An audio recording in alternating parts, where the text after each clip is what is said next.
So anyway, the course I'm going to teach is called Financial Theory, and I'm going to teach an actual class. I'm going to spend the first half of the class talking about the course and why you might be interested in it, and then I'm going to start with the course. There are not that many lectures available in the semester, so I'm not going to waste this one. So the first half of the class is going to be about why to study it and the mechanics of the course, and the second half of the lecture is going to be actually the first part of the course. It'll give you maybe an idea of whether you'll find the course interesting too. So I think I'll turn this, I won't have too much PowerPoint here. So you should know that finance was not taught until 10 years ago at Yale. It was regarded by the deans and the classically minded faculty of the arts and sciences as a vocational subject, not worthy of being taught to Yale undergraduates.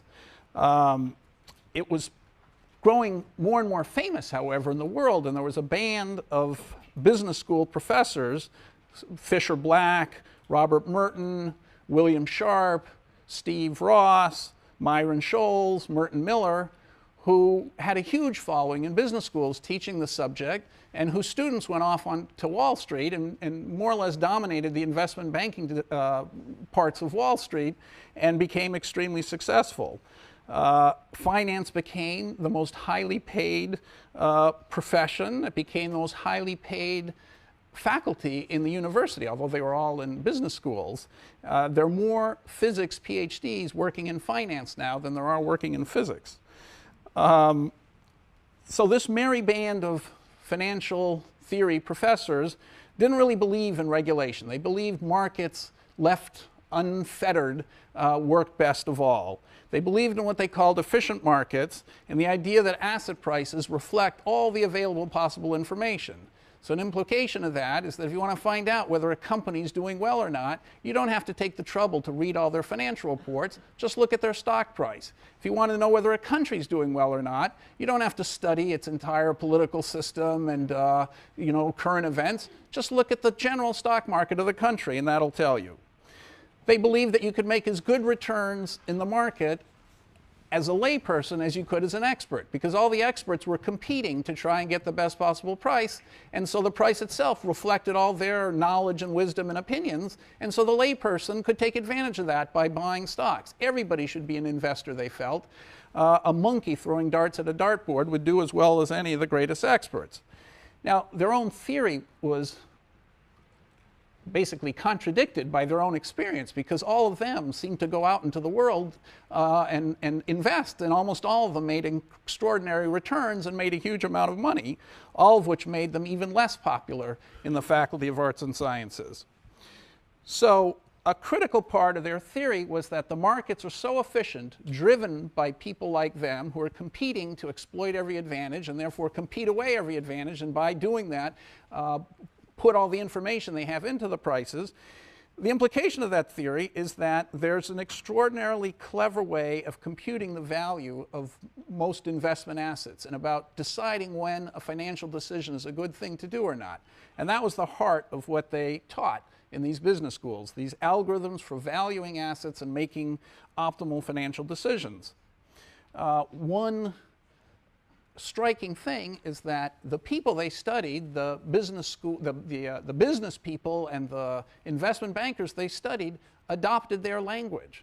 So this had never happened in academia before. I mean, anthropologists study, primitive tribes and different kinds of people all the time, and not one of them, I venture to say, has ever taken over all the language invented by anthropologists to behave themselves in their own societies.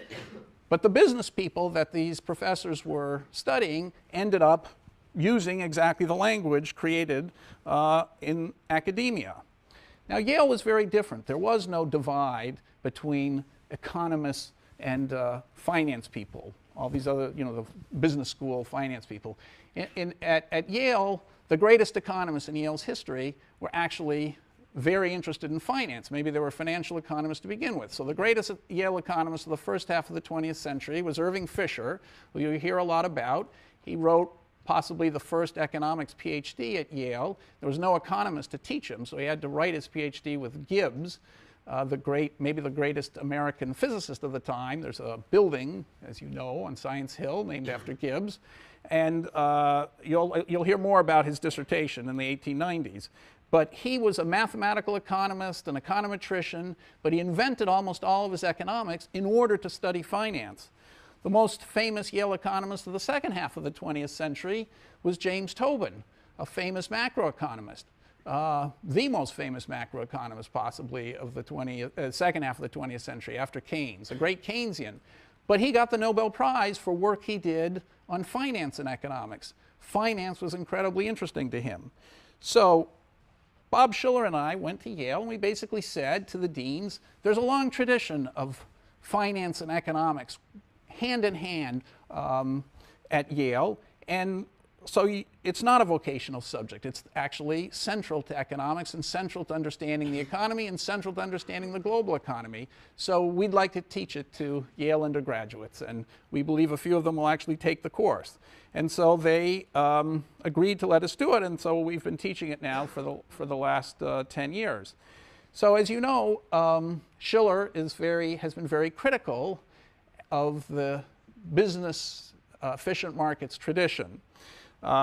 He feels that these finance professors left something essential out of the whole story. And what they left out was psychology. They left out the idea of fads and rumors and narratives, which he thinks has as big an effect on prices as the hard information about profits that the business school professors imagine drove profits.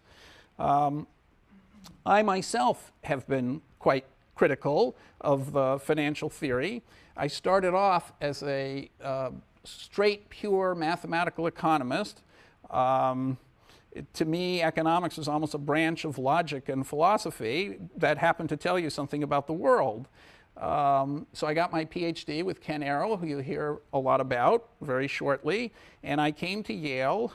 I'd been a Yale undergraduate. I came back to Yale, and I joined the Coles Foundation. The Coles Foundation's motto was basically, can we make economics more mathematical? Economics, a social science, ought to be amenable to mathematical analysis, just like physics or chemistry is. And people didn't believe this at first, and the Coles Foundation, which you'll hear a lot about in these lectures, led the revolution in economics, transforming it from a verbal subject, political economy, into a mathematical subject.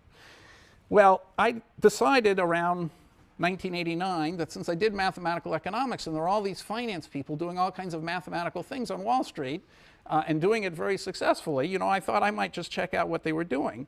So it might be fun to see what they were up to. So I went to Wall Street, and I joined, most people I knew, professors I knew, went to Goldman Sachs. There was a famous finance professor who I mentioned before named Fisher Black, who was there at the time, and he attracted a lot of people, and so that was the traditional thing to do. But I decided to go to a littler firm called Kidder Peabody, and one thing, it was the 7th biggest investment bank at the time, and one thing led to another, and they decided that they wanted to reorganize their research department in fixed income. And since I was a professor there and I did mathematical economics and I was there for the whole year, somebody said, the director of fixed income department said, why don't you take charge of it and hire a new fixed income research department for me? So I did, and ultimately there were 75 people in the department. All the time I was a professor at Yale. And after 5 years, Kidder Peabody, even though it was 135 years old, formed by a famous family, the name should sound Peabody, familiar to you, it closed down after 135 years, 5 years after I got there. I had to invite the 75 people I'd hired into my office and say, you're fired. And then I went next door to the office next to mine, and the guy there said, you're fired. And so, that was my first taste of Wall Street. And after that, 6 of us founded a hedge fund called Ellington Capital Management, which is a mortgage hedge fund. And we had, I'll tell you a lot about it. It started after the Kidder closing. as a rather small hedge fund, but it grew into a very big mortgage hedge fund. In fact, the biggest mortgage hedge fund in the country, although recently we found out that practically everybody who trades mortgages is basically a hedge fund. Fannie Mae, Freddie Mac, they're all basically hedge funds, so it doesn't mean anything anymore to say that you're a big mortgage hedge fund. But anyway, we almost went out of business in '98, a story I'll tell you at great length, and then we just suffered through this disastrous last year or two, but we're still here. So these experiences, of course, have colored my understanding of Wall Street and my approach to the subject. So I took on, in my theoretical work, finance and economic theory on its own terms. I didn't think like Schiller to introduce psychology into economics. I just take it on its own terms, on its own mathematical terms. And what I found was that there are two things missing in the standard theory. One is that it implicitly assumes you can buy insurance for everything. It's the assumption that's called complete markets. And secondly, it leaves out collateral entirely. So you'll never see, almost in any single economics textbook, the idea of collateral or leverage. And those, I think, the idea that you can't get insurance for everything and that you need collateral, you have to be able to convince someone you're going to pay him back if you borrow money, and collateral is the most convincing way of persuading him he's going to be paid back, the lender. Those two things were missing from the standard theory. So I've built a theory around incomplete markets and leverage, which is a critique of the standard theory. So in a way, Schiller and I have been vindicated by the crash. I mean, so let me just show you a picture here. Maybe I will, how bad the crash was. So let's look at the Dow Jones. The Dow Jones is an average of 30 stocks, and what their value is. We'll talk more about it later. But here it is back to 1913, moving along, breezily going up and up and up. There were a few blips, which we'll come to later, like this one, okay, in 1929. And then, but look what happened lately. Look at that. The Dow Jones was up at 14,000, and it dropped to, 6,500, something like that. More than a 50% drop, and now it's gone 50% up again. So if you believe these finance professors, you'd have to say that everybody realized that future profits in America were going to be less than half what they thought they were going to be before, and that's why the stock market dropped. And then miraculously, when it hit a bottom, everybody figured, oh my gosh, we misunderstood things. Actually, it's not nearly that bad, and things are 50% higher because now people think that profits really weren't going to go, didn't drop in half. They didn't drop by 50%. They only dropped by 25%. And that would be the only way, according to the old theory, to explain what happened. Now, Schiller would just say, well, everybody's, they're crazy. They got this into their head that the world was just going to be great, and then, some rumor started and things were so high and people, the narrative changed and they thought things were terrible, and, that's his story, and I'm not sure how he gets it to go up again. They changed their mind again. But, okay, so, all right, now, by the way, it's a little bit better to look at the Dow correcting for inflation, and then you see that the 1929 crash looks, and this is on a log scale, so the same remember before the depression, the stock market was so low, it's grown so much over 100 years that it hardly seemed like anything was happening. Well, now in log scale, going up, two of these is multiplying by 10. You see that in the depression in 1929 through the early 30s, the stock market fell. I don't remember what it is. It looks like it's almost two things. It looks like it's 80 or 90%. And the fall this time has been, much smaller, 50%, not 90%. So it's a whole thing down, but not two things down. Okay, so it's not a whole thing down. It's less than that. If a whole thing down would be the square root of 10, or a third. It didn't go down 2/3. It went down less than 2/3. It went down 50%. So the actual percentage drop was much worse in the Depression than it is now. Okay, but now we're going to come back to all these things. What else can we get out of these numbers? I just want you to notice a couple other things. Suppose you look. So these numbers are all very interesting. If you're mathematical, these are the sorts of things you pay attention to. So these efficient markets guys, they looked at the change in price every month. So there's a lot to say for their theory. They said, look, It goes up and down randomly. In fact, we'll see that there are all kinds of tests about whether you can predict it's going to go up tomorrow on the basis of how it did yesterday, and the answer is no. It's very difficult to predict whether the stock market's going up or down. It seems to be random. Well, it's random, and they used to think it was normally distributed. A lot of people argued it was normally distributed, but you know, it's hard. You never get these gigantic outliers if things are normally distributed. They're just way too unlikely to happen. So Mandelbrot, who was a Yale professor, who retired a couple years ago, although he wasn't when he formed his theories, the inventor of fractals, he said this couldn't possibly be a random walk in the traditional Brownian motion sense of the word, because you'd never get these big outliers. But he offered no explanation for why they might be there. And you know, I don't know if Shiller has an explanation either. I mean, is it that people suddenly get shocked one day and then the next week they change their mind and things aren't so bad after all? But you'll see that the theory of collateral and margins does explain these kinds of things. Okay, now let's just look at the Dow. Not that we just looked at the Dow. Let's look at another, the S&P 500. Okay, so where's the S&P 500?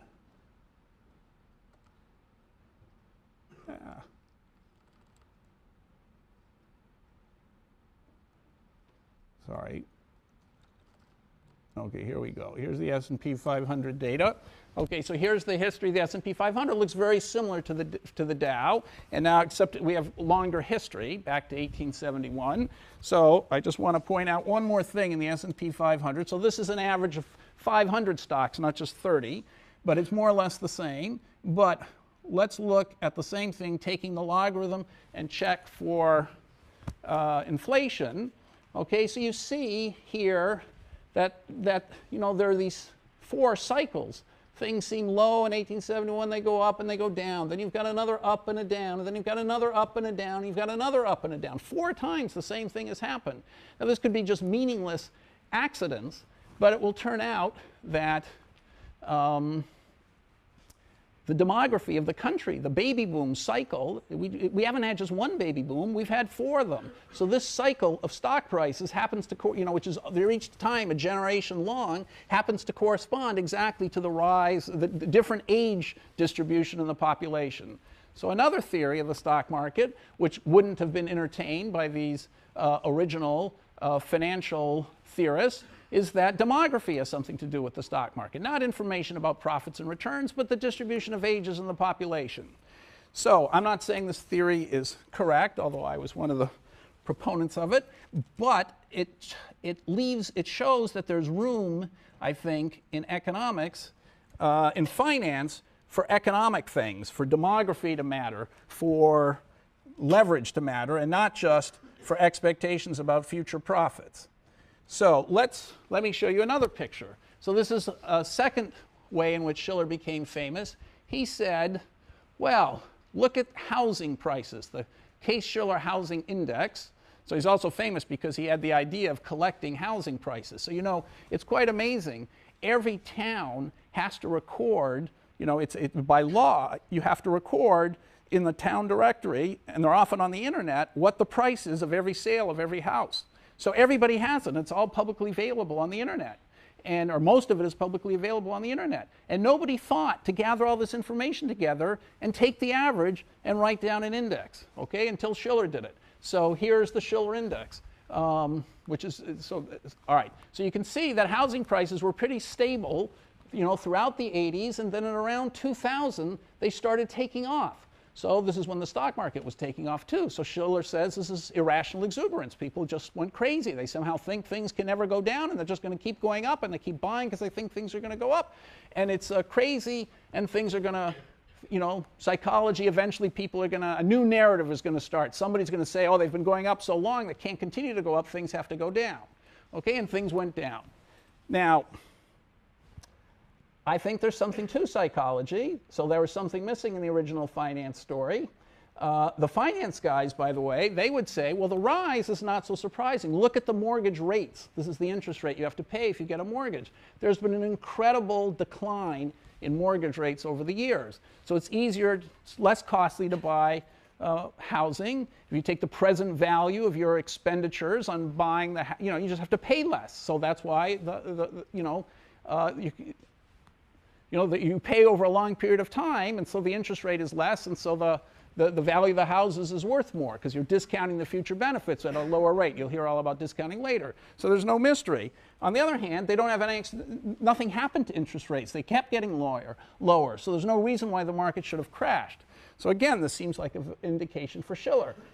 Now, it also, in a way, is a vindication for my theory, which is non-psychological. So I'm distrustful a little bit of psychology because it can be anything, although I agree it's important. So my theory is it's when you take a loan, you have to negotiate two things: the interest rate and how much collateral you put up. Who's going to trust you to pay back? When you buy a house, they say you can't just borrow the whole value of the house. They say, well, make a down payment of 20%, borrow 80% of the value of the house. Okay? And so what I say is that instead of paying all your attention to the interest rate, think about the collateral rate. Why is it 20% that you have to put down? Maybe it should be 10% or 40%. Well, in fact, that number changes all the time. So here what I've done is the pink line from 2000 to the future.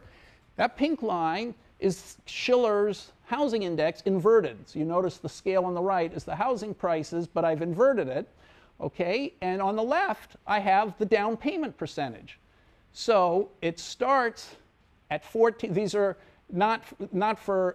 these are non-agency loans. So I'm not going to explain. We'll come back to the graph later. I don't have time to explain exactly how I got it. But anyway, what you see is that from 2000 onwards, the down payment people were asked to make to buy their house got lower and lower and lower and lower, and it got down to 3%. You could put down 3% of the value of the house and borrow the other 97% of the value of the house to buy it. So amazingly, the prices go down just with what's called the leverage. So why is it called leverage? Because the amount of the cash you put down payment, say 10%, you can lever it up and own an asset that's worth 100, even though you put down $10. So you're leveraged 10 to 1. If you put down $3, you can leverage it, and you can get a $100 house. You've leveraged it 30 to 1 or 33 to 1. So that's why it's called leverage. So anyway, the point is that leverage went way up. The margins kept going down and down and down. And just at the peak of the housing cycle, which is the bottom of that curve, that's when collateral started getting tougher and people started asking for more money down again. And sure enough, the prices turned around. So if you look at the prices of mortgages, again, the inverse on the right, and you look at the margins on the left, not for buying houses, but for buying securities, and I don't have time to explain this whole graph, but the blue line is the buying securities. So 98 is a big crisis. The margins spike up. I don't have pricing data back till then. That's the blue line. And now from 2007 to 2009, you see the margins spiking up. So to buy a toxic mortgage security, investors don't pay cash. They borrow part of the money to buy it. They used to put down only 5% to buy it. Now they have to put down 70% to buy it on average. Well, what happened to prices? Prices, this is the inverse of prices, in 2007, they started to collapse. Okay, so this going up means prices are collapsing. So once again, the margins, tougher margins means lower prices. And as the margins came down recently, the prices have gone up recently. So it's an alternative theory. So, all right, so what all right, so what else do I want to show you? So it doesn't mean that the standard financial theory is wrong. After all, I helped run a hedge fund. 6 of us founded it, and we've been in business for 15 years. We must believe in standard financial theory because that's how we've been making a lot of our money. And we exploit all those algorithms, and those are the things I'm going to teach you. So I certainly believe it, and it's very important to teach you that again today. But there's more this semester, but there's more to the theory than just that. So let me show you the Dow. I want to show you one more thing in the Dow Jones or the S&P, which I forgot to mention. And where is this? Oh, I can't get it out of that. Let's try Dow. Okay, so Dow. Okay, where was the peak of the Dow? It was right over here. Now, what was the date? The date's supposed to flash here. Okay, so it's October 1st, 2007. Okay, now let's just, so that's when people started to realize something was wrong with the world and things headed down. Okay, now why, but if you look at, and until then nothing bad seemed to be happening in the world. But suppose that you looked not at the Dow, suppose you looked, sorry, okay, here's a graph. Suppose you looked at the subprime mortgage index. So you see it's 100. You'll understand what these things are. So 100 means nobody thinks there's going to be a default. Over here, January 2007, that's 10 months before the stock market starts to go down, before it hits its peak. The stock market's still going up here. A month later, this is April 2007, a month later, the subprime index starts to collapse. You see it goes from 100 to 60. We're already in February or March 2007. So that means the people, those experts trading mortgages, already realized there was a calamity about to happen. This was long before anyone else perceived anything happening, long before the stock market moved, long before the government did anything to correct the problem. So, just as financial theory says, if you pay attention to the prices, you can learn a lot about the world. The people trading those things, their life depends on fixing the right prices. Probably they know stuff that you don't know. The prices are going to reflect their opinion. If the price collapsed, part of the reason it collapsed, maybe margins and something had something to do with it, but part of the reason it collapsed was because they knew something bad was happening. So for 2.5 years, we've known there's going to be a major catastrophe in the mortgage market. It'll go from 100 to 60, and since to 20 is a total calamity. So you know that there's 1.7 million people who've already been thrown out of their houses. Another 3.5 million aren't paying their debts and are seriously delinquent. Probably all of them will be thrown out of their houses, and another 4 or 5 million after them might default and have to be thrown out of their houses. So it's a major catastrophe, and the market told us and warned us about it 2.5 years ago, and nobody's done anything about it, basically, until now, as we'll find out. So it's not that I think financial theory, the standard financial theory, is wrong. I think it's incredibly useful. I just think it has to be supplemented by a more general and richer theory. So, by the way, just to, maybe I should show you how my hedge fund has done, just so that you don't think that it was a total failure. Oh dear, where is my returns? Here we go, EMG returns. It's sort of interesting. So we started in the Kidder Peabody went out of business in 1994. There was a tremendous crash in the market, a low of the leverage cycle. The purple is Ellington, that's the hedge fund. You'll see that these are other investment opportunities. The S&P 500 is the green thing, which looked like it was doing great for a while. Emerging markets is the blue one, and high yield is the green one. And then there are a bunch of other things like treasuries, and this is LIBOR, and which is what banks lend to each other at. So this says if you put your money into any of those strategies, in LIBOR, keep buying, lending your money each month to a bank and seeing what interest you get and seeing how much money you accumulate, or putting your money in Ellington and looking at the purple, or putting your $1 into the stock market and see what happens, the S&P 500, this is what happens. So you see there was a crash here, you're fired. So we start Ellington, and Ellington does great, and so we have all these years where we're doing great. Then 98, there's another crash. Look what happened. Overnight, practically, we lost a huge amount of money. We almost went out of business. Long-term capital, which, by the way, was run partly by 2 Nobel Prize winners, Myron Scholes and Robert Merton, 2 of the guys I mentioned, who were the leaders of the financial crisis. They bankrupted their company, and they went out of business. And why did they go out of business? Because they weren't aware of the leverage cycle, in my view. Anyway, so the prices collapsed. Then, look at all these returns shoot up again. And the world seems to be doing great. The stock market, everybody's doing great. Then there's another crisis in 2007. Everything plummets, all together this time, and then everything's going up again. So, it's hard to see this and to live through that. So I remember in 98, for example, when there was a margin call, our lenders called and said, we want more money. We don't believe that the assets are worth as much as they were, and so the collateral's not covering the loan anymore.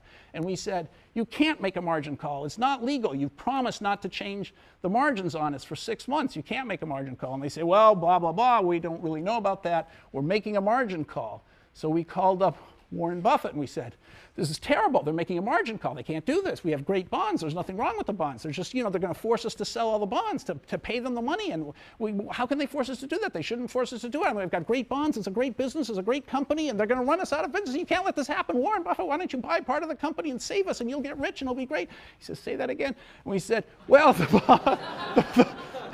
they're going to force us to sell all the bonds on, on Tuesday to meet their margin call, and we'll get terrible prices for the bonds, and we'll be driven out of business even though they're great bonds just because they're making a margin call. You can't let this happen to us. Buy part of the business and save us, and you'll get rich. You'll own part of a great company. And he said, hell, it sounds like I should just show up on Tuesday and buy the bonds. So we survived. We survived the. I'll tell you more about what we did. We survived that. No thanks to Warren Buffett. And then, although he had a pretty good idea, and then we survived the last crash. So we survived all these crashes. But the fact is, things go up, they crash, they go up, they crash, they go up. Could it all be my fault? I decided it can't be all my fault. It's got to be there's something more basic at work, and that's why I'm going to tell you about the leverage cycle. Now, of course, I realize that my pet theories may not turn out to be right, although I think more and more people are starting to think there's something to it. So I'm not going to spend a huge portion of the course just talking about my pet theories. I mean, I recognize that I have to teach partly what's standard. So the course is going to be divided in the following way. I'm going to talk about the standard no arbitrage financial theory. And I'm going to talk about it theoretically and mathematically, and from a practical point of view, because helping to run the hedge fund, lots of the things that I'll be teaching are things that we actually confronted in the hedge fund. And so you'll get the standard financial theory course taught from a hedge fund perspective, both theoretically and from a practical point of view. On the other hand, I've lived now through 3 mortgage crises. And so it seems silly for me not to describe how the mortgage market works, even though you'll find almost none of that in any standard finance textbook, how the mortgage market works and what's going on and what happened in the crises and how we survived and how other people didn't. And I'll talk about the leverage cycle. I'll also spend some time, I think it's quite important, on the mathematical logic of the invisible hand argument. That's the most important argument in economics, that the free market does good for the economy. And a huge number of people believe it. And part of that argument, and part of the sort of hazy knowledge of that argument, is what drives resistance to a lot of government programs. I mean, the government can only screw things up, is what people generally believe. And is it a prejudice, or is there some actual argument behind that? Well, I want to go over that argument and show you precisely how it works and how it doesn't work in the financial sphere. And then I want to talk about Social Security. That's one more program. That's the biggest program in the budget. It's as big as defense, and the two of those are much bigger than everything else, vastly bigger than every other thing in the budget. So I want to talk about Social Security and, should it be privatized and should it be reformed and why did it go bankrupt? It's also an interesting mathematical problem because Social Security critically involves the belief that things will go on forever. So there's an infinity in it. Each generation, the young are paying for the old. Nobody would do that if they thought they were going to be the last generation paying to the old, and when they got old, nobody would help them. So Social Security rests on this world going on forever, which makes it mathematically interesting. And anyway, so I got interested in it from a theoretical point of view, and then I got put on all these National Academy panels on Social Security and privatizing, and so I know quite a bit about it, so I might as well talk about something I know about. So that's why I'm going to talk about that. All right, so this is too hard for you to read, so let's do this. So let me just give you a few examples. Oops. Uh-oh. I hope I didn't do a terrible thing. No. Okay, so let me just give you a few examples here of the kinds of, just so you realize there's something to the standard theory. There's a lot to it. So I'm going to give you 10 examples very quickly of the standard theory. So these are things that I'm guessing you'll have, at least some of them, trouble figuring out how to answer now, but by the end of the course, they should be totally obvious to you. So suppose you win the lottery, $40 million, or it's $100 million, the lottery. Now, they always give you the choice. Do you want to take $5 million a year over 20 years, or just get $40 million right now? Which would you do, and how do you think about what to do? Okay, that one. Okay, so now you get tenure at Yale at the age of 50, say. You're making $150,000 a year, and you think, you know, professors, it's going to go up with the rate of inflation, and that's about it, for the next 20 years till you retire. And then, so that's 20 years of that, and then you're going to live another 20 years when you're going to be making nothing. Okay, so how much of the $150,000 is, and let's say inflation is 3%, and what you'd like to do is consume inflation corrected the same amount every year, after you retire and before you retire. So how much of the $150,000 should you spend this year, and how much should you save? Okay, that's another, you learn very quickly how to do a problem like that. Okay, now President Levin wrote a few months ago, the end of last year, if you remember, he said that, well, the crisis was bad, you know, Yale was going to weather it, but Yale had lost 25% probably of its endowment. That's $5 billion almost of the $23 billion endowment. So how much should he choose to cut? It's his decision. How much should Yale reduce spending every year? Spending, the total spending at Yale is a little over $2 billion. So the endowment goes down by $5 billion. What cut should you take to the budget? Should faculty salaries be cut, be frozen? Should, you know, TAs not, you know, should you have 3 TAs instead of 4 TAs? Should you, what should you do? How big a cut should you take? Now, the same question faced Yale in 1996 or so. I've forgotten exactly the year, 10 or 12 years ago. The previous president, Benno Schmidt, he suddenly noticed that there was deferred maintenance, as he called it. $1 billion to fix the Yale buildings. That's why, incidentally, every year another college gets fixed. They decided there was deferred maintenance of $1 billion. It had $100 million over every year for 10 years had to be spent. The whole endowment then was $3 billion. And now we had a $1 billion deferred maintenance problem. The budget was about $1 billion then. So how much should you cut the Yale budget at that time? So Benno Schmidt said, I'm firing 15% of the faculty. He announced he was firing 15% of the faculty. That was in the front pages of the New York Times, Yale to fire faculty. Well, did he make the right decision? Rick Levin took over as president 3 months later, so probably not. But what mistake did he make in his calculations? What should he have done? What was the right response? Okay, so we're going to talk about, okay, so that's something you should be able to, so it's not that hard a problem. Now, let's take a slightly more complicated one. You're a bookie, and the World Series is coming up. The Yankees are playing the Dodgers, let's say, and you know that the teams are evenly matched, and you've got a bunch of friends who you know every game will be willing to bet at even odds on either side because they're, you know, they think it's, that's a toss-up. Well, one of your customers comes to you and says, he's a Yankee fan. He's sure the Yankees are going to win. He's willing to put up $300,000 to bet on the Yankees, which he loses. So if the Yankees win, he gets $200,000, but if the Yankees lose, he loses $300,000. So 3-2 odds he's willing to bet on the Yankees winning. Well, you say, this guy's sort of a sucker here. I can take a big advantage of him. On the other hand, the guys, it's a lot of money, $200,000 I might lose, you know, if I have to pay off and the Yankees win. So even though I think that, you know, the odds are in my, you know, my expected profit is positive because he's putting up $300,000 to make only $200 when they're even odds. In fact, the fact is it's such a big number, I don't, you know, I'm a little worried about that. So what do you do? So what can you do? You've got these friends who are willing to bet at even odds, each game by game. So how much money, presumably the first night you're going to bet with one of your friends. Okay, you take the guy's bet, the customer, you take his $300,000, you promise to deliver him $500 back if the Yankees win, and to keep it if the Yankees lose. What should you do with your friends? Should you bet on the Yankees with your friends? Should you bet on the Dodgers with your friends? And how much should you bet at even odds the first night?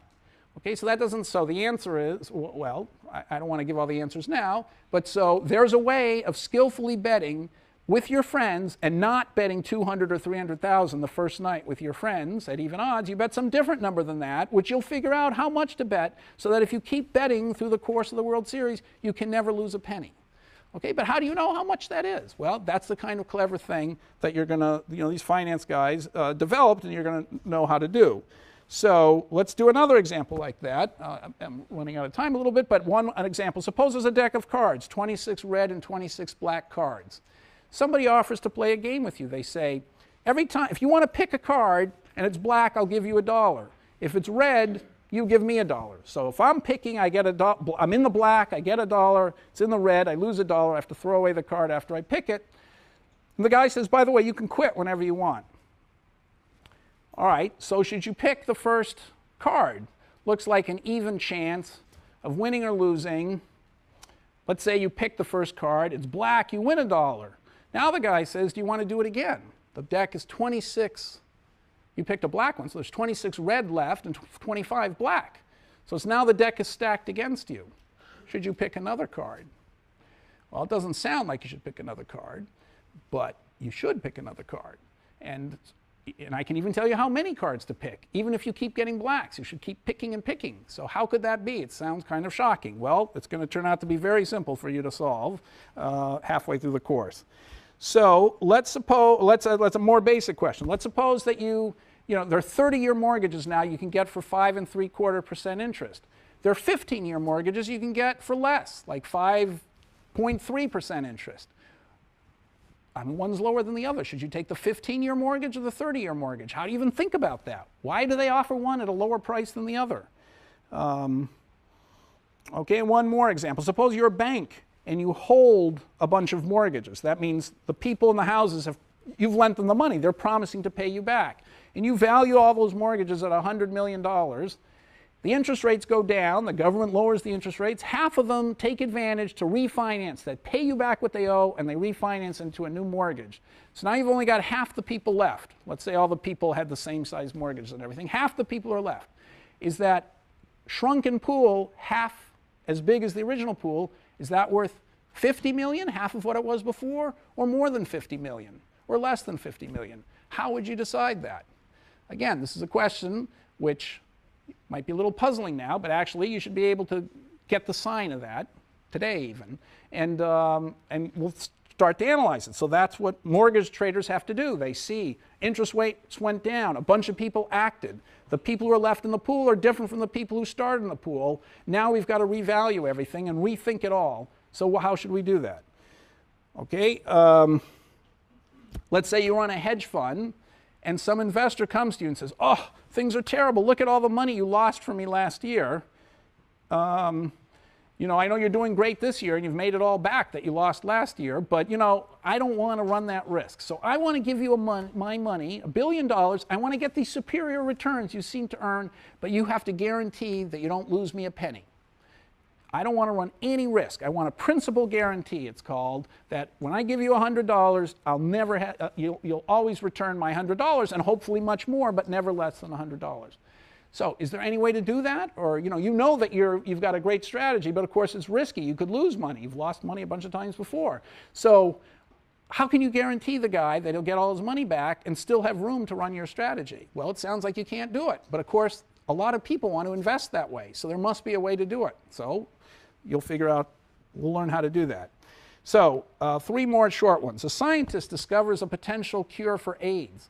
If it works, he's going to make a fortune. He started a company. He's a Yale scientist. He's medical school, started this startup company. Yale, of course, is going to take all his profits. But anyway, he's a startup company. And if his thing really works, he's going to make a fortune. If it doesn't work, it's going to be totally zero. You calculate, and let's say you believe your calculation, that the expected profits that he'll make if it works, the probability of it working times the profits, that expected profit is equal to the profits of all of General Electric. Should his company be worth more than General Electric, the same as General Electric, or less than General Electric, since it's got the same expected profits? Well, I can tell you the answer to this one because I think most of you would think, first you'd think, well, maybe the same. Then you'd say, well, this AIDS thing, it's so risky. It's either going to be way up here or nothing, and that's so risky, and General Electric is so solid, probably the General Electric is worth more. But the answer is the AIDS company is worth more. So how could that be? So another question. Suppose you believed in this efficient market stuff, and you rank all the stocks at the end of this year from top to bottom of which stock had the highest return over the year. It's 2010. Let's say 2010. This year is a weird year. So let's say you do it in 2010. All the stocks, the highest return to the lowest return. Now, suppose you did the same thing in 2011 with the same stocks. Would you expect to get the same order, or the reverse order, or random order? Now again, if you believe in efficient markets and the market's really functioning, the prices are fair and all, I'll bet most of you will say, you won't know, but you might say, should be random the next time, because, you know, firms only did better or worse by luck. But that's not right either. So you're going to know how to answer that question by the end of the class. Okay, one last one. The Yale endowment over the last 15 years has gotten something like a 15% annualized return. A hedge fund that I won't name has gotten 11% over the last 15 years, counting all its losses and stuff like that. So, is it obvious that the Yale endowment has done better than the hedge fund? Would you say that the Yale manager is better than the hedge fund manager? Its return was 15%, the hedge fund only got 11%. So I'm asking the question, and I would say that David Swenson would think about it the same way I think about it. So suppose I even told you that the Yale hedge fund had lower volatility than the Yale hedge fund. The Yale endowment had lower volatility than the hedge fund, which it surely does. Would that convince you now that the Yale endowment had been managed better than the hedge fund? Well, we're going to answer this question again, and you're going to see that the answer is a little surprising. So, although it won't be so surprising, I wouldn't have brought it up. Anyway, so now, but anyway, that's the kind of thing that in finance you're taught to think about. So the crisis of 2007, which we're going to spend a long time talking about, I just want to get back to that subject. Okay, so those list of questions were the kinds of things that I used to teach for years before I was confident about my theory of crises. And there's the kind of questions you have to face all the time at hedge funds, and decisions you have to make, and things you have to tell investors. And so that's the basic part of the course. But I want to say more, so I want to talk about the crisis of 2007, 2009. It started as a mortgage crisis. Okay, now how could it be that everything goes wrong in mortgages? I mean, they're 4,000 years old. The Babylonians invented mortgages. You know, what is a mortgage? You lend somebody money, they put up collateral. If they don't pay, you take the house, or you take the guy's life. You know, he's a slave or something, but it's the same thing. You borrow money, and the guy promises you can confiscate something if he doesn't pay. 4,000 years, and we screwed it up. How could that, how could that be? So, why should a screw up in the mortgage market have such a big effect on the rest of the economy? You know, were subprime mortgages a terrible idea, or was there some logic to it? And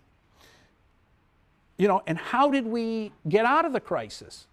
How is it that everybody was saying this is the worst crisis since the Depression, maybe another depression, and things seem to have turned around? What is it that we did to get things to turn around? I don't think we're out of it yet, but things are a lot better than they were a year ago. So what is it that the government did to turn things around? It didn't do nearly enough, I think, but it did something. What did it do? Now, Schiller, would talk about the whole thing was irrational exuberance. I'm going to say is all the leverage cycle.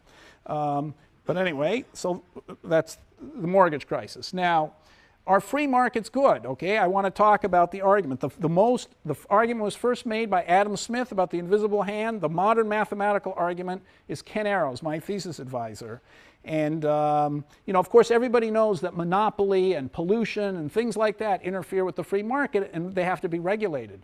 But the financial markets, there's no monopoly. As long as there's no monopoly and there's no pollution, shouldn't the free market function there? So I want to go over that argument and show you what was missing in it, as I said before. And then lastly, we're going to talk about Social Security and, how could that system be going bankrupt? I mean, it just seems shocking. There's a $2 trillion trust fund. It's going to run out in 2024 or something. And after that, the system will be broke. And so how did it happen? Why is it broke? What can we do to fix it? So George Bush said, well, it's terrible. Even if we manage to sort of get the trust fund rehabilitated, young people like you are going to get a 2% rate of return. If you put your money in the stock, even allowing for the last crash, over the long haul, the returns have been 6%. So it's terrible, Social Security. Something's wrong with the system. We should privatize it and let everybody, young people like you, put your money in stocks instead. Well, Gore, in the debate in 2000, said you can't do that, because then the old people who are expecting their money can't get paid. And both of them agreed that, it was all the baby boomers' fault. People like me, we're getting old, we're going to retire, that's why the system's going to get broke. So that's the conventional wisdom. All three of those things are wrong. So we're going to find out why. Okay, so that's the so in summary, why study finance? It's to understand the financial system, which is really part of the economic system. It's to make informed choices. Is privatizing Social Security a good or bad thing? Is regulation of financial markets a good thing? The language that you'll learn is the language that's spoken on Wall Street and was created by professors, and yet practitioners use it. I think for me, it's incredibly fun. All these little puzzles, as J.P. Morgan said, money's just a way of keeping score. You have to figure out what something's worth in the end, and if you get it right, you've solved the puzzle right. And it'll help you make good financial decisions in a potential career. That's the standard reason to take finance. Now, the prerequisites of the course, so I want to make this clear, you don't really need Econ 115. It will be helpful because this logic of the free market being good or bad, that was already started in Econ 115.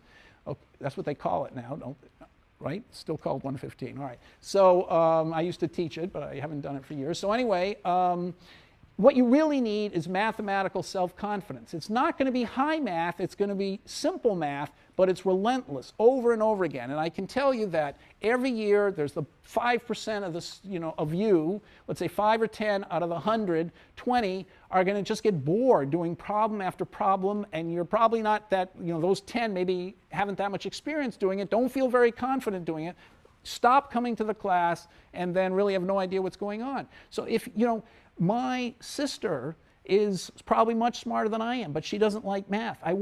She wouldn't take this course. So if you're not confident doing little mathematical problems, just don't take the course. You'll save yourself a lot of trouble. I don't know how to say this any better. I want to warn you not to do it. It's easy math, but it never stops. Every week there's going to be a problem set. The exam, there are problem sets. The exam is doing problems just like the problem sets. But if you don't like that, to me, finance is a quantitative subject. What's so beautiful about it, in one aspect I really like, is that you have these complicated different things you have to weigh, but at the end you have to come up with one number. What is the price you're willing to pay for something? It's very concrete. And I'm going to take advantage of the concreteness by turning every question into a number. I hate it when you get on the one hand and on the other hand, and it's a number. And so if you don't like numbers, it's not a good course to take. So what are the kinds of things you have to know? You have to understand the distributive law of arithmetic, which I have little kids and I see that's not so easy to understand. Anyway, then you have to understand the idea of a function, which is a contingent plan, simultaneous equations, that's what we do for equilibrium and arbitrage, taking a derivative, that's marginal utility, the idea of diminishing marginal utility, a concave function, that looks like that, that's risk aversion. Bankers invented the logarithm.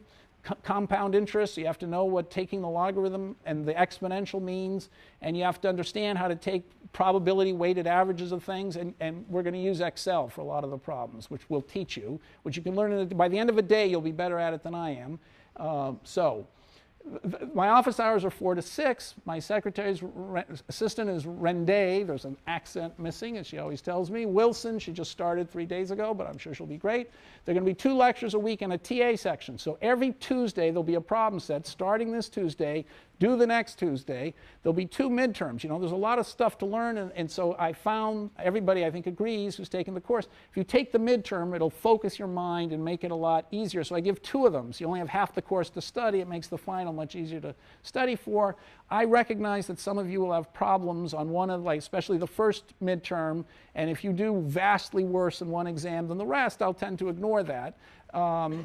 But most people don't, by the way, do vastly worse on one exam than the rest. So the final's 40, the problem set's 20, and the 2 midterms are 20, Tuesday to Tuesday. And so all the TA sessions are Thursday to Monday. So they're going to start next Thursday. So you see the There are the two classes, the classes are Tuesday, Thursday, then the next Tuesday. There's a long time in between here, so all the TA sessions will meet there. So they're at the same moment in the class.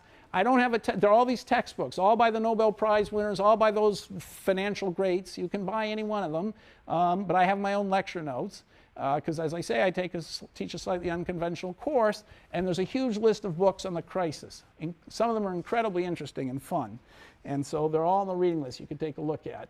I mean, it's never been a more fun time to read this stuff now. Okay, so course improvements anyway. So I'm going to now, okay, so that's it. Are there any questions about how the course runs or how I will run it, or whether you think you should take the course, or whether your preparation? So if you haven't taken Econ 15, it's okay, 115, but you've got to be confident that you can solve problems. Otherwise, don't do it. Any questions? Yes.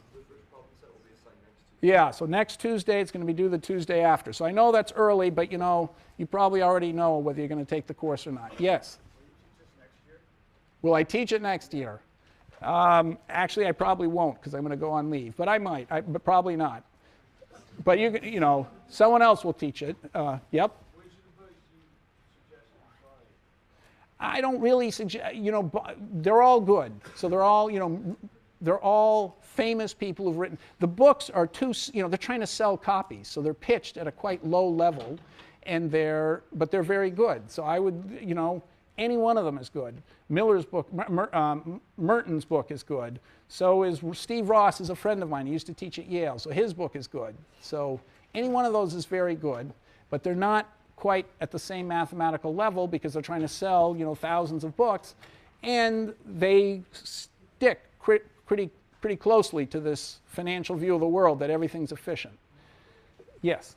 Will it take lectures and be available online? Oh, that's a good question. I don't think so. No, they're shaking their head. So it won't be in time for you, but it will be if you want to look back in your old age. I was there. I saw the leverage cycle. Sorry. Yes?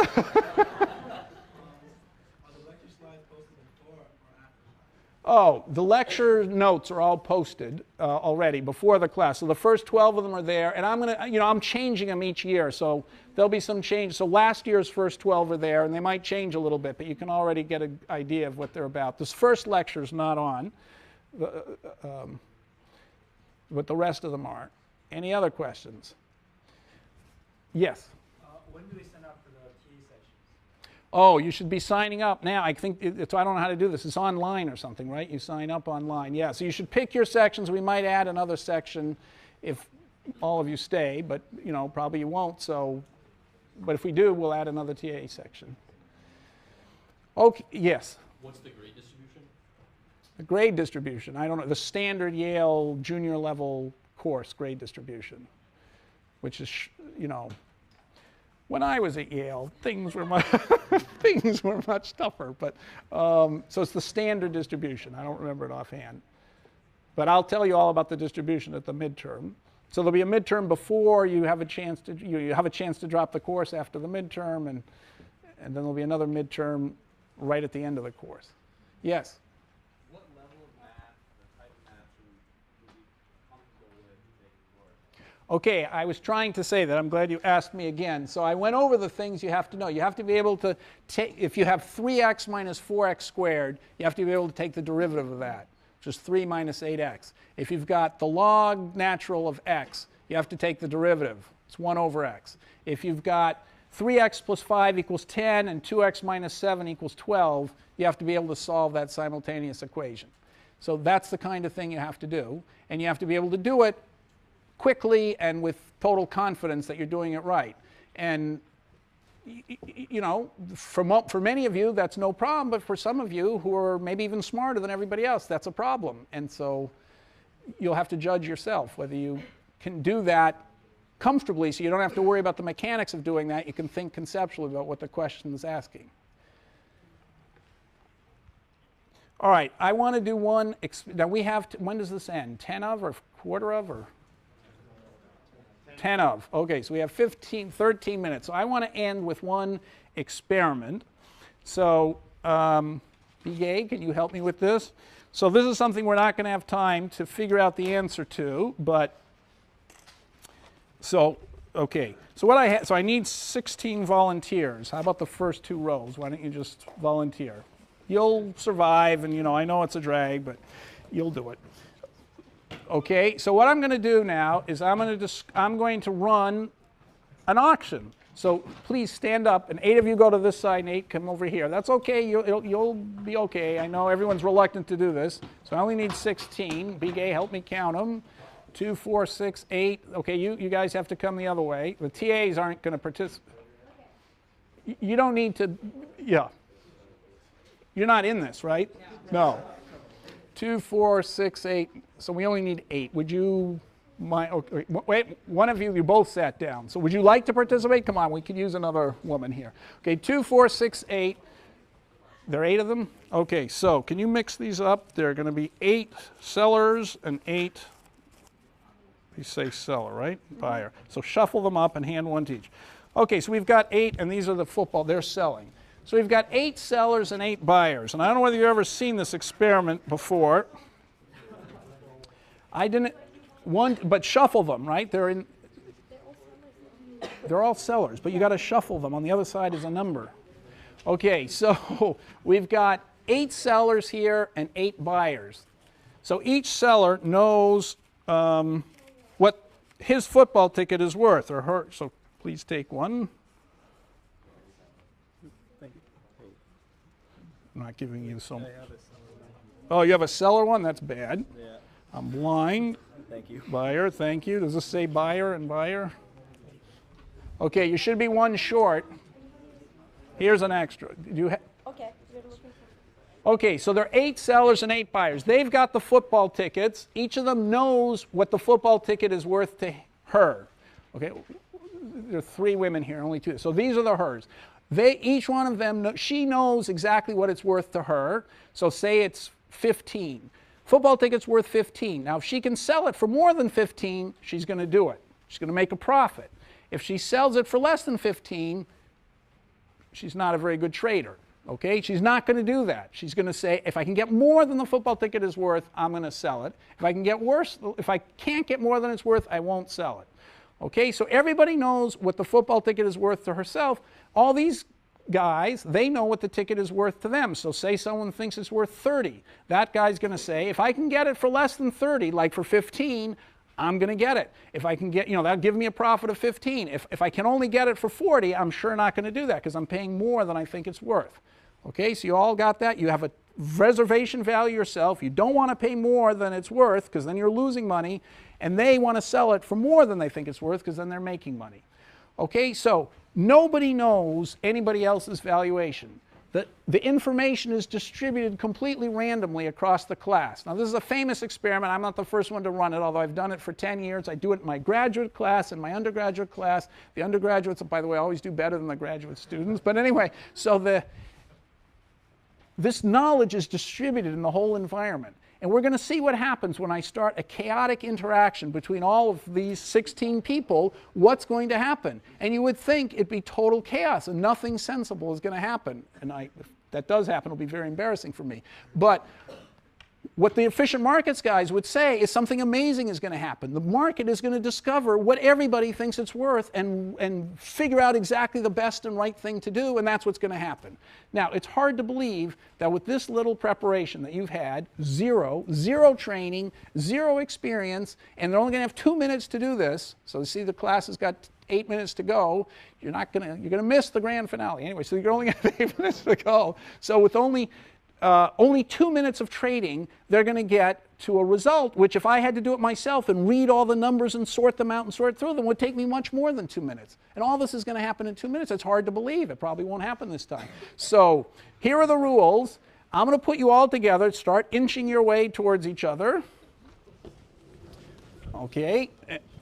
And try not, okay? Now, when I say go, which won't be for 2 minutes, you're going to start yelling out an offer. So if you think it's worth 15 and you're a seller, you're not going to sell it for 15. You're going to say, give me 20 or give me 30 or give me, 25. You're going to try and get as much as you can. You have to yell it out. Someone else, the buyers are going to be making their offers. When 2 of you see that there's a deal, you have to shake hands exchange the football, and leave and tell your numbers to Bigay. Where's Bigay? Okay, Bigay, you're going to stand outside the group, outside that way. Okay, so once you make a deal, you just leave and tell what's happened to Bigay, okay, who's now standing back here, back there. Okay, so so it has to be public outcry. It's very important that you're yelling these things publicly and all the other people can hear you. And you've only got 2 minutes. Now, 2 minutes sounds like an incredibly short period of time, which it is, but it's much longer than you think. Wait, quiet here. You shouldn't trade. I'm giving you valuable advice. You shouldn't trade. You should not trade in the first 10 or 15 seconds because you have to hear what everybody else is offering. If you trade right away, you're probably doing something really stupid. 2 minutes, though it sounds short, is actually a very long period of time. So be patient. Try to get the best possible price, and we'll see what happens. Any questions about what you're doing? And now, in the heat of the moment, you might, be so frustrated that you can't sell when you think it's worth 15 that you sell it for 10.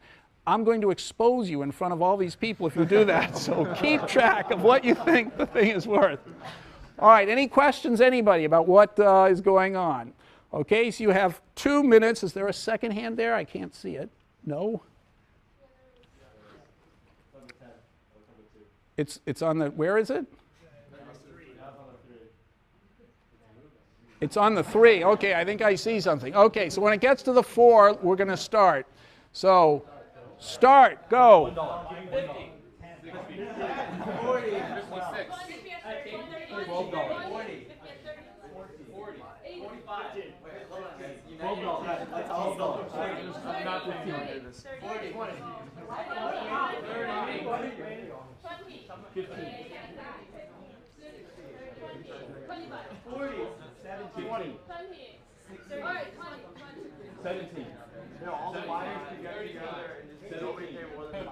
Oh, no collusion. No collusion.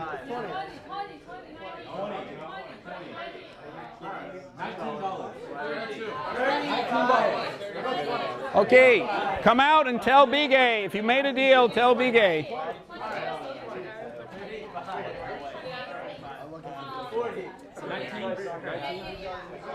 How much time is left? 1 minute left. Okay, plenty of time. 1 minute.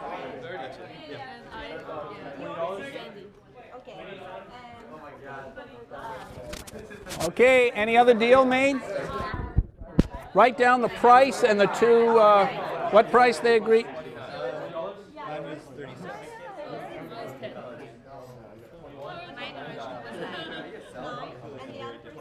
How much time? 25 seconds. Stay cool.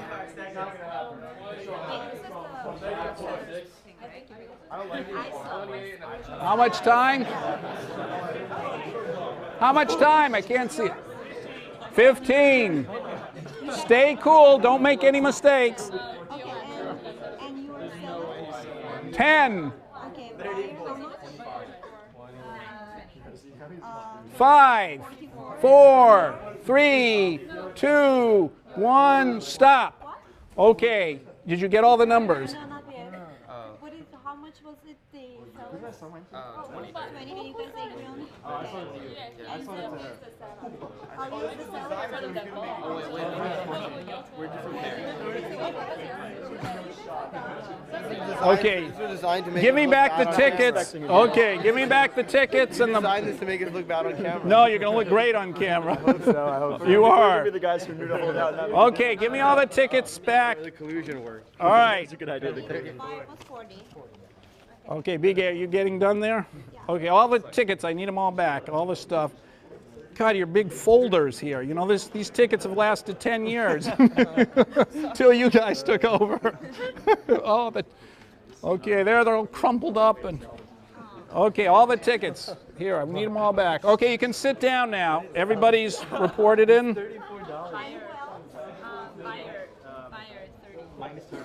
Okay, now let's see what happened. 20. 24. Okay. And the sale went for 25. Okay. We got it there. 10. 10 matches.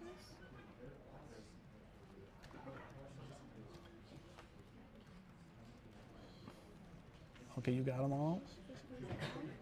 Five traded. Five, traded, yeah. 5 traded and 5 bought and sold. Okay. Okay, so okay. So here's what happened. Here were the numbers. Okay, so we have 5 minutes just to look at this. So all the buyer prices are in blue, 44, 40, 36. You should recognize these, you buyers. And the red ones were the sellers. So you notice that every seller, for every buyer, there's a seller who's underneath. Okay, so it could have happened that 38 sold to 44, and 34 sold to 40 at 37, and 28 sold to 36 at 32. All that you could have had 8 trades. So what did happen? Nothing like that happened. You had 5 trades, 5 pairs of people traded, and there were these 3 poor schlumps, pairs of people at the end looking despondent, hopeless, unable to trade, worried that they were on camera. So is there... Now, let's see who are the people who traded. So, B-Gate, name the buyers who bought. oh, the buyer, I don't know the names. You don't need the buyer, the prices. The seller who had it for 9. No, no, no. And managed to sell it for $20. Okay, here, Okay. It was all quick, so I don't have everybody's name because they were all rushing. you didn't get So you got them. That's got every. them? Okay, Yeah, great. I just don't have the name. Okay, so here's what happened. Mr. Seller 10 sold to 36 at a price of 20. Mr. Seller 9 sold to buyer 20. So 9, there is no 9. Oh, 6? 9 sold to 20 at a price of what? 20. 6. That's okay. So seller 6 sold at a price to 20 at a price of 20.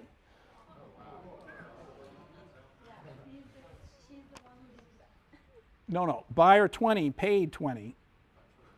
So seller 6 did well. We won't ask who buyer 20 is. Buyer 20, okay, is going to screw everything up. So buyer 14 through, I can't read this either. 44. Buyer 14 sold to buyer 44 for 20, and buyer 20 sold to buyer 40 for 22, and buyer 24 sold to seller 24 sold to buyer 30 for 25. Okay, so 5 people traded.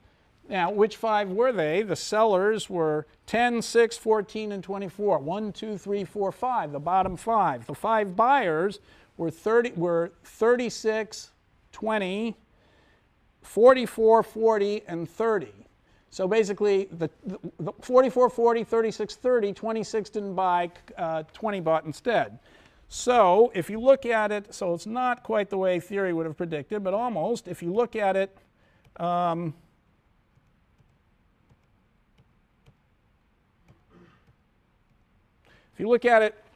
if you just shuffle the order and you put the sellers instead of from top to bottom, you put them from bottom to top, you get what looks like a demand curve and a supply curve. And so what happened?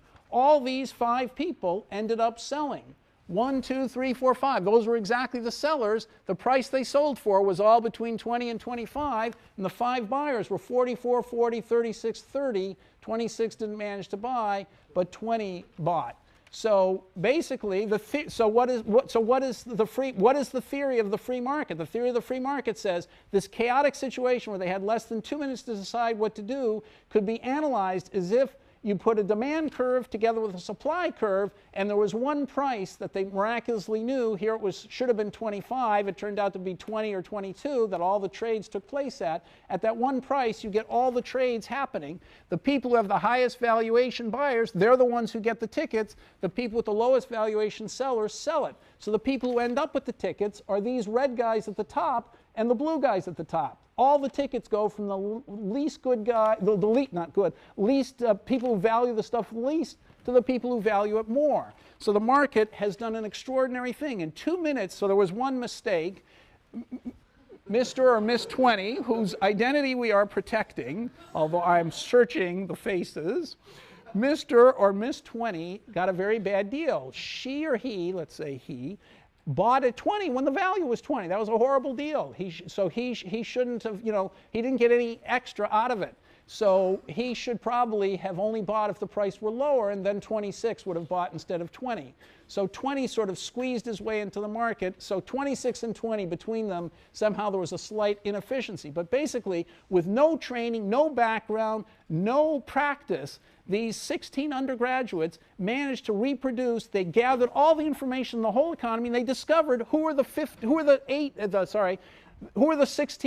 8 people who valued the tickets the most, and they ended up with all the tickets. You know, for me to do it and sort it out would have taken longer. The market solves a complicated problem and gets information incredibly quickly and puts things into the hands of the people who value it the most, and the marginal buyer thought it was worth about 25 or 20, and that's what the price turned out to be. So anyway, we're going to come back to this parable at the beginning of the next class.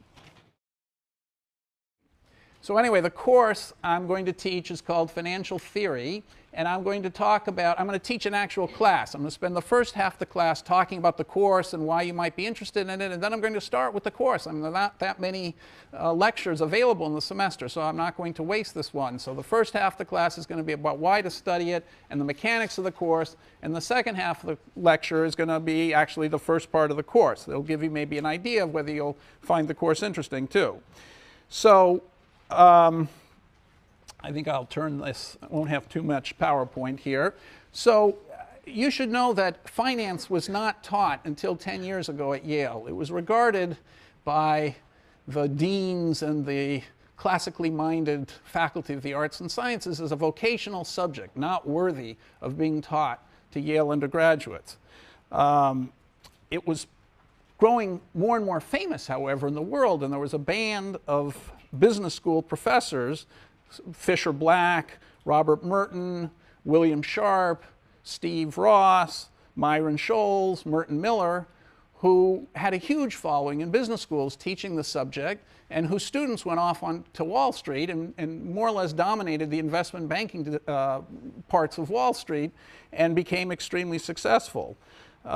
Finance became the most highly paid profession. It became the most highly paid faculty in the university, although they were all in business schools. There are more physics PhDs working in finance now than there are working in physics. So this merry band of financial theory professors didn't really believe in regulation. They believed markets left unfettered worked best of all. They believed in what they called efficient markets and the idea that asset prices reflect all the available possible information. So an implication of that is that if you want to find out whether a company is doing well or not, you don't have to take the trouble to read all their financial reports. Just look at their stock price. If you want to know whether a country is doing well or not, you don't have to study its entire political system and current events. Just look at the general stock market of the country, and that'll tell you. They believed that you could make as good returns in the market as a layperson as you could as an expert, because all the experts were competing to try and get the best possible price, and so the price itself reflected all their knowledge and wisdom and opinions, and so the layperson could take advantage of that by buying stocks. Everybody should be an investor, they felt. A monkey throwing darts at a dartboard would do as well as any of the greatest experts. Now, their own theory was basically contradicted by their own experience, because all of them seemed to go out into the world and invest, and almost all of them made extraordinary returns and made a huge amount of business school finance people. At Yale, the greatest economists in Yale's history were actually very interested in finance. Maybe they were financial economists to begin with. So the greatest Yale economist of the first half of the 20th century was Irving Fisher, who you hear a lot about. He wrote possibly the first economics PhD at Yale. There was no economist to teach him, so he had to write his PhD with Gibbs, maybe the greatest American physicist of the time. There's a building, as you know, on Science Hill named after Gibbs. And you'll hear more about his dissertation in the 1890s. But he was a mathematical economist, an econometrician, but he invented almost all of his economics in order to study finance. The most famous Yale economist of the second half of the 20th century was James Tobin, a famous macroeconomist, the most famous macroeconomist possibly of the second half of the 20th century after Keynes, a great Keynesian. But he got the Nobel Prize for work he did on finance and economics. Finance was incredibly interesting to him.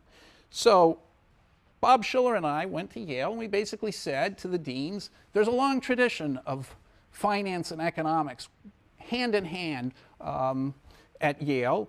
And so it's not a vocational subject. It's actually central to economics and central to understanding the economy and central to understanding the global economy. So we'd like to teach it to Yale undergraduates. And we amount of money, all of which made them even less popular in the Faculty of Arts and Sciences.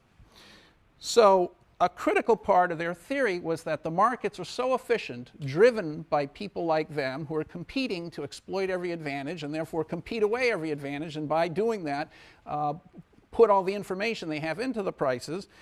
The implication of that theory is that there's an extraordinarily clever way of computing the value of most investment assets and about deciding when a financial decision is a good thing to do or not. And that was the heart of what they taught in these business schools, these algorithms for valuing assets and making optimal financial decisions. One striking thing is that the people they studied, the business people and the investment bankers they studied, adopted their language. So this had never happened in academia before. I mean, anthropologists study, primitive tribes and different kinds of people all the time, and not one of them, I venture to say, has ever taken over all the language invented by anthropologists to behave themselves in their own societies. But the business people that these professors were studying ended up using exactly the language created in academia. Now, Yale was very different. There was no divide between economists and finance people. All these other, I believe a few of them will actually take the course. And so they agreed to let us do it, and so we've been teaching it now for the last 10 years. So as you know, Schiller has been very critical of the business efficient markets tradition.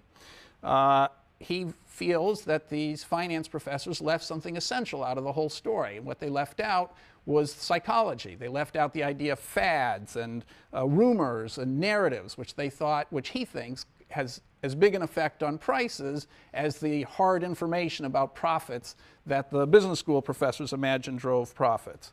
I myself have been quite critical of the financial theory.